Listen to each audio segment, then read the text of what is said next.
दोस्तों अगर आप भी विराट कोहली और MS धोनी को बेहतर खिलाड़ी मानते हैं तो वीडियो को लाइक कीजिएगा। दोस्तों हैदराबाद की टीम ने कभी RCB के खिलाफ सबसे बड़ा टोटल बनाया था, लेकिन आज हैदराबाद के घर में घुसकर उनको पीट कर रख दिया है RCB के शेरों ने। आपको बताया दोस्तों कि कैसे विराट कोहली, रजत पाटीदार और फाफ डुप्लेसिस ने अपनी बल्लेबाजी के दम पर मात्र 16 ओवर में 170 से ज्यादा रन कैसे बना दिए और कैसे ये टारगेट को 200 की तरफ भी ले गए, जिसे देखकर दोस्तों पैट कमिंस की भी हवाइयां उड़ गई थी। आज कैसे दोस्तों विराट ने बल्ले से पैट कमिंस को साइलेंट कर दिया।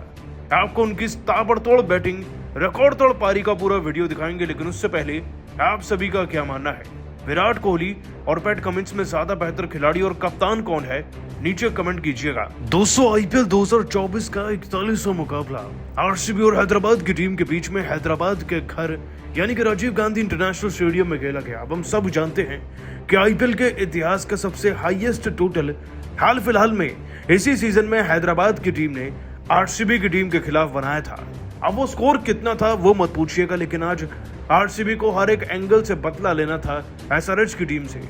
और इस सीजन में SRH की टीम की खासियत रही है कि जैसे ही वो मैदान में उतरते हैं वैसे ही उनके चर्चे होने लगते हैं, क्योंकि दोस्तों उनकी सलामी जोड़ी में 2 खिलाड़ी हैं, एक तो ट्रेविस हेड हैं और दूसरा अभिषेक शर्मा, जो मैदान में आकर ऐसी तूफानी पारियां खेलते हैं कि खिलाड़ियों के पसीने छूट जाते हैं। और उन दोनों को देखकर दोस्तों स्कोर ऐसे बढ़ता है आग की रफ्तार से आगे कि बस पूछिए मत। लेकिन आज विराट और फाफ डुप्लेसिस ने सबसे पहले उनके अंदाज में उन्हीं को जवाब देना ज्यादा जरूरी समझा। दोस्तों विराट कोहली ने तो न सिर्फ शुरुआती दौर में बल्कि अकेले अपने दम पर हैदराबाद के हर एक गेंदबाज को भून कर रख दिया था। दोस्तों विराट ने पारी के पहले ओवर की पहली गेंद यानी कि अभिषेक शर्मा को चौका चढ़कर करी थी। उसके बाद दूसरे ओवर में डुप्लेसिस ने बैक टू बैक 3 चौके ना भुवनेश्वर कुमार को ठोक डाले। फिर पैट कमिंस आ गए, कोहली ने उन्हें भी दाब लिया। दोस्तों विराट कोहली ने इस ओवर की पहली दूसरी गेंद पर बैक टू बैक चौके लगाए। उसके बाद इसी ओवर की चौथी गेंद पर दोस्तों डुप्लेसिस इस खिलाड़ी को छक्का जड़ते हैं। टी नटराजन को फिर दोस्तों अगले ओवर में कोहली जड़ते हैं चौका। हालांकि वो अपने साथ दोस्तों आकर इस ओवर में 12 गेंद में 25 रन लगाने वाले फाफ डुप्लेसिस को ले जाते हैं। और इतना नहीं, विल जैक्स भी 6 रन पर क्लीन बोल्ड हो जाते हैं। लेकिन दोस्तों रजत पाटीदार और विराट कोहली का जोड़ तो मानो कुछ ऐसा है जो तोड़े नहीं टूटेगा।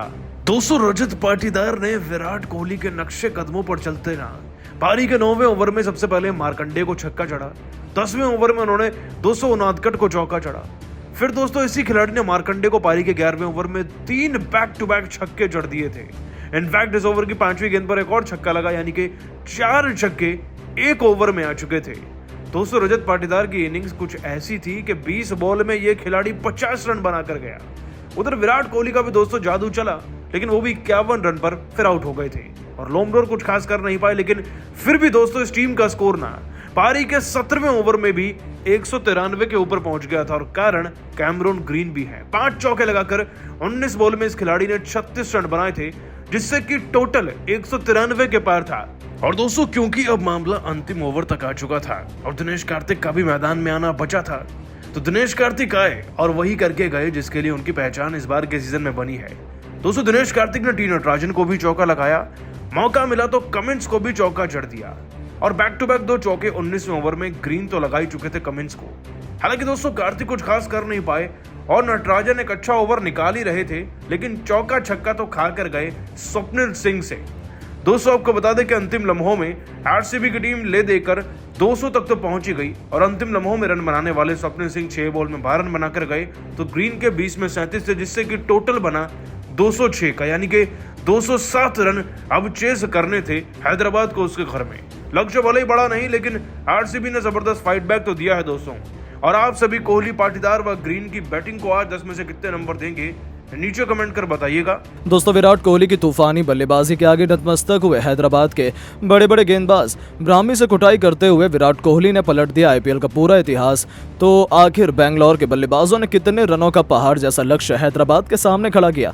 किस गेंदबाज ने लिए सबसे अधिक विकेट? किस बल्लेबाज ने ठोका तूफानी अर्धशतक? कैसे दोनों टीमों के बीच ये मुकाबला बन गया हैरान कर देने वाला? अब तक खेले गए इस रोमांचक मुकाबले की पूरी हाईलाइट तो हम आपको जरूर दिखाएंगे, लेकिन उससे पहले आपको क्या लगता है विराट विराट कोहली इस बार अपनी टीम बैंगलोर को आईपीएल की ट्रॉफी दिला पाएंगे या नहीं, नीचे कमेंट करके जरूर बताएं।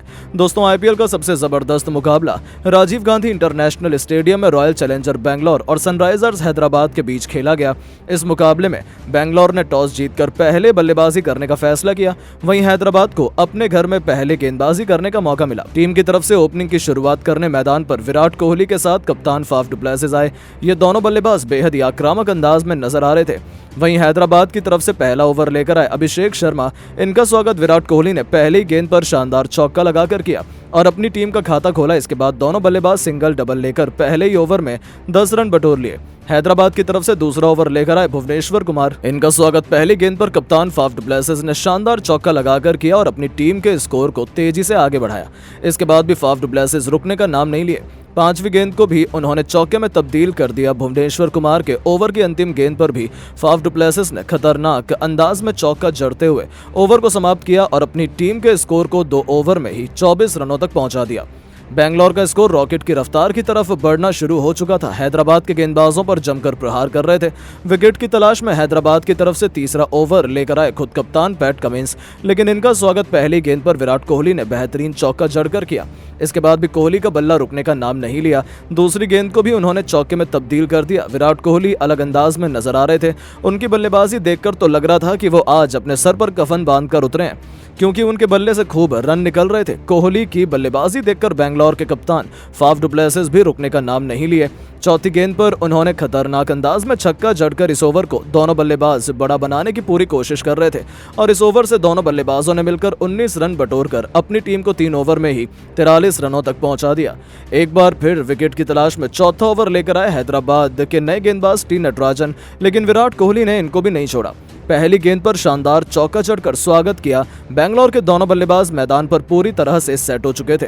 हैदराबाद के हर गेंदबाजों पर टूटकर प्रहार कर रहे थे, बेरहमी से कुटाई कर रहे थे, लेकिन तभी नटराजन ने अपने ओवर की 5वीं गेंद पर बैंगलोर के कप्तान फाफ डु प्लेसिस को पवेलियन का रास्ता दिखाकर अपनी टीम को पहली सफलता दिला दी। बैंगलोर को 48 रनों के स्कोर पर पहला झटका लग गया। फाफ डु प्लेसिस टीम के लिए केवल 12 गेंद पर 25 रन बनाकर पवेलियन लौट गए, लेकिन विराट कोहली मैदान में अभी भी टिके हुए थे। इनका साथ देने के लिए नए बल्लेबाज विल जैक आ चुके थे। इन दोनों खिलाड़ियों के कंधों पर टीम की पूरी जिम्मेदारी आ चुकी थी। रॉयल चैलेंजर बैंगलोर का स्कोर 4 ओवर में ही 49 रनों तक 1 विकेट पर पहुंच गया था। हैदराबाद के कप्तान विकेट की तलाश में एक बार फिर बॉलिंग में बदलाव करते हुए गेंद उन्होंने 5वां ओवर फेंकने के लिए शहबाज अहमद को थमाई। बैंगलोर के बल्लेबाजों ने मिलकर अपनी टीम के स्कोर को 50 रनों के पार पहुंचा दिया, लेकिन शहबाज अहमद ने बेहतरीन गेंदबाजी का नजारा दिखाया और केवल 2 रन दिए। बैंगलोर का स्कोर 5 ओवर में 51 रनों तक बन पाया था और एक बल्लेबाज भी पवेलियन जा चुका था, लेकिन विराट कोहली मैदान पर बेहतरीन अंदाज में बल्लेबाजी कर रहे थे। पावर प्ले का अंतिम ओवर लेकर आए एक बार फिर हैदराबाद की तरफ से टी नटराजन। इनका स्वागत एक बार फिर विराट कोहली ने ही तीसरी गेंद पर खतरनाक अंदाज में छक्का लगाकर किया। बैंगलोर का स्कोर तेजी से आगे बढ़ रहा था। विराट कोहली अकेले दम पर हैदराबाद के गेंदबाजों की कुटाई कर रहे थे। देखते देखते बैंगलोर का स्कोर पावर प्ले के 6 ओवर में ही 61 रनों तक पहुंच गया। हैदराबाद की तरफ से 7वां ओवर लेकर आए मयंक मार्कंडे। इन्होंने अपने ओवर की अंतिम गेंद पर विल जैक को क्लीन बोल्ड कर पवेलियन का रास्ता दिखा दिया और अपनी टीम को दूसरी सफलता दिला दी। विल जैक केबल बनाकर पवेलियन लौट गए, लेकिन कोहली अभी भी मैदान पर टिके हुए थे। उनका साथ देने के लिए नए बल्लेबाज रजत पाटीदार आ चुके थे। इन दोनों बल्लेबाजों के कंधों पर टीम की पूरी जिम्मेदारी आ चुकी थी। बैंगलोर का स्कोर 8 ओवर में 2 विकेट 73 रन पर बन चुका था। इन दोनों बल्लेबाजों ने मिलकर अपनी टीम को संभाल कर एक के बाद एक कई चौके छक्के लगाए। इन दोनों बल्लेबाजों के बाद भी मैदान पर और भी बल्लेबाज आते गए। एक के बाद एक कई चौके छक्के लग रहे थे, जिन्हें देखकर तो यही लग रहा था कि हैदराबाद के सामने बड़ी आसानी से 180 से 190 रनों का लक्ष्य बैंगलोर की टीम दे सकती है। लेकिन दोस्तों, अब आपको क्या लगता है, रॉयल चैलेंजर बैंगलोर और सनराइजर्स हैदराबाद में कौन सी टीम बनेगी इस बार आईपीएल की चैंपियन? नीचे कमेंट करके जरूर बताएं। दोस्तों, जैसा कि आपको पता है, दिल्ली और गुजरात के बीच खेले गए रोमांचक मैच में दिल्ली की टीम को अपने घर पर 4 रन से जीत मिल गई है। इस मैच में दिल्ली की टीम ने टॉस हारकर पहले बल्लेबाजी करते हुए ऋषभ पंत के नाबाद 88 और अक्षर पटेल के 66 रन के दम पर 20 ओवर में 224 रन 4 विकेट के नुकसान पर बनाए। जहां पर संदीप वॉरियर ने सर्वाधिक 3 विकेट लिए, तो वहीं इसका पीछा करने आई गुजरात की टीम 20 ओवर में 220 रन 8 विकेट के नुकसान पर बना पाई। जहां पर सुदर्शन ने सर्वाधिक 65 और डेविड मिलर ने 55 रन का योगदान दिया, तो वहीं रसिक सलाम ने सर्वाधिक 3 विकेट लिए। ऐसे में दिल्ली की टीम को मिली जीत के बाद डेविड मिलर ने बयान जारी किया है, जिसमें डेविड मिलर ने बयान देते हुए कहा है कि गुजरात की टीम को इस मैच के अंदर दिल्ली के खिलाफ मिली हार के बाद मैं काफ़ी ज़्यादा निराश हूं, क्योंकि इस मैच के अंदर मेरी तरफ से एक बेहतर प्रदर्शन देखने को मिला है, लेकिन मैं अपनी टीम को जीत दिलाने का कार्य नहीं कर पाया। हालांकि मैंने टीम को जीत दिलाने का पूरा प्रयास किया था,